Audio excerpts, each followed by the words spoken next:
I sat down last night with the full transcript from January 13th, and I brought that up a bunch, but I wanted to read through it again with, 10 months of separation from it to see if I remembered it being more ridiculous than it actually was. I remembered it as less ridiculous than it actually was. It was more ridiculous than that. And you guys remember the uproar that occurred on that day and the day after, and for really, 2 weeks to follow on how much of a bleep show that entire escapade was. Well, here we are 10, months and 10 games later, and they're 3-7.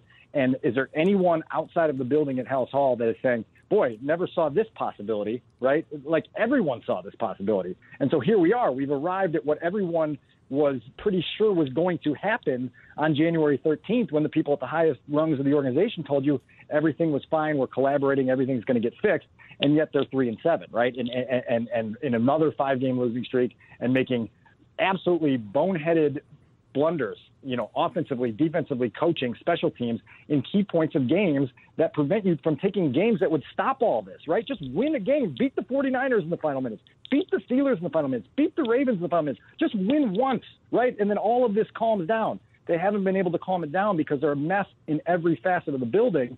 And so away we go, right? And listen, Tom, back to your earlier question, right? Like a year ago, if you guys remember, the same drama was occurring in Detroit, right? And the Lions went to Thanksgiving Day with the feeling in Detroit that Matt Patricia was done.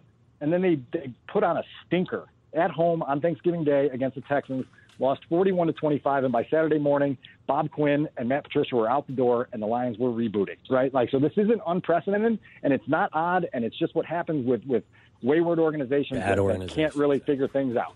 Someone had a really good tweet. This is a good place to start with you to basically sum up everything. I think you sort of hit it in the first segment too. Is this tweeter said the difference between firing him Sunday night and Thursday night or Friday is you don't have a captive national audience talking about your dirty laundry on a holiday. But apparently someone already submarined that objective because this is going to be the total topic, whether Matt Nagy's coaching or not now on Thursday. So how do you believe this team responds to this? Do they totally lay an egg like you alluded to with Matt Patricia and the Lions did a year ago, or do they somehow find a way to beat a winless team? Right. And who's on the call Thursday? I don't even know who the broadcast team is. You guys know? It's got to be Fox, doesn't it? It's a Fox game. Yeah, so it's got to be Buck and Aikman then, right? I mean, all right, so unless they've got the nighttime game, I don't know. But boy, what a punishment for them to cover 3-7. We just got Romo and Nance for a terrible game too. I mean, Dan, the Bears are in 5 of 6 of their games on national TV. Think about that. Right. No question. And so this is it. This is the topic, right? This is the topic until the end of the year. And this is how it was in 2014 when things went wayward on Mark Trestman. And it was just every week it was a new sort of crew coming in to shine their light on all the mess that was occurring. How are the Bears going to respond? I don't know. I think the one thing that they have had going for them for a long time is they've got a group of mature players inside their locker room that do as good a job as they possibly can in compartmentalizing these things and being pros and keeping the dysfunction from becoming high-level melodrama, right? This team has been pretty good at that. I know it's a small ribbon to hand out, but it's at least something. And so now you have to figure out how you respond. And listen, the preparation focus is going to be affected this week. The confidence in the decisions from the coaching staff is going to be affected this week. There's going to be a lot that comes with a team that is obviously rattled and shaken by all that's going on, and they're going to have to put their best foot forward on Thursday morning, but it's such a quick turnaround. Thursday games are hard enough to play anyway. I have no idea how they're going to respond. If they lost by 15 points on Thursday, I wouldn't be surprised. If they were able to claw out a win, I wouldn't be surprised either. And now it's up to them to figure out just how low they want to keep themselves from falling. Dan, there was also a report about Matt Nagy losing the locker room. Have you seen this team not respond to their coach, or how do you feel about that report that was out there? Yeah, so I kind of want to bounce this one back at you for a player's perspective on what that phrase actually means, because I think it's sort of interpreted different ways by different people, right? And so I think one of the key things to look at is that these players are just like everyone else who calls into these airwaves. They're frustrated.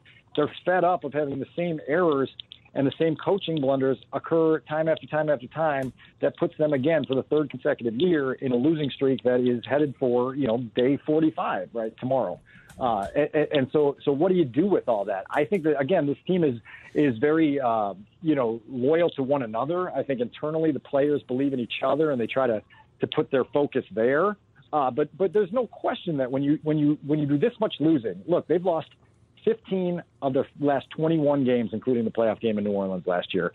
When you're that bad, when you're 6-15 over a lengthy stretch, of course there's frustration. Of course there's a human nature instinct to question the coaching capability above you. No one would go to their job and experience that much failure and say, I believe in my boss is 100%, right? It just doesn't happen. And so I guess there's levels of losing the locker room, and I guess I'd be interested to get your perspective on what that truly means to a team at this level. Listen, I've seen bigger poo shows than this. I mean, not all, kind of in a non on the field way. It's hard to be as inept as they have been offensively for an extended period of time. I think I read a quote, too, today from Tashawn Gibson. It said, in Cleveland, it was a whole lot worse inside those locker rooms than this one. So we're not the Cleveland Browns or we're not the Jets. So, you take that for what it's worth. I think that's one thing that you haven't seen a ton of, even when they've struggled to be relevant, is you haven't seen some of the complete chaos that's attached to a team that is fully off the rails. But listen, we had this conversation yesterday, Dan. Culture is kind of meaningless if it's not coupled with winning, and I think that you can't decouple it as well. So I don't know. I think it's all kind of it's all. You know what it is? A lot of it's word salad. That's what it is. Well, I've always said to you guys that good culture is a prerequisite for success. It's not an indicator of it, right? And so that's kind of what has existed here for a while, and they've sort of mistaken it as fuel for a championship run. And it's really just one of the small ingredients that you have to make a championship run. I'm glad you brought up Tashawn Gibson because he's one of the more honest and entertaining players to talk to here at Hallis Hall. And for a guy who started his first 4 seasons in the league in Cleveland and understands, as you said, there's been bigger poop shows than this elsewhere, that's not a consolation prize to say, it's not that bad, but it's not that bad. And so if you have a mature locker room and you have leaders that can prevent the dysfunction and the melodrama from becoming so widespread that it turns every day into mayhem, then at least you can minimize the embarrassment. The problem is the embarrassment still exists, the problems still exist, the fixes are still needed, and the same people are in place trying to make the fixes. And here we are, Silvy, as you always say, in the circle of suck, kind of right back where we were a year ago at this time when, the Bears were headed to Green Bay to play the Packers. And guess what? They lost that game, and then they lost the next game, and then it was 6-game losing streak, and here we go, right? I would add this real quickly.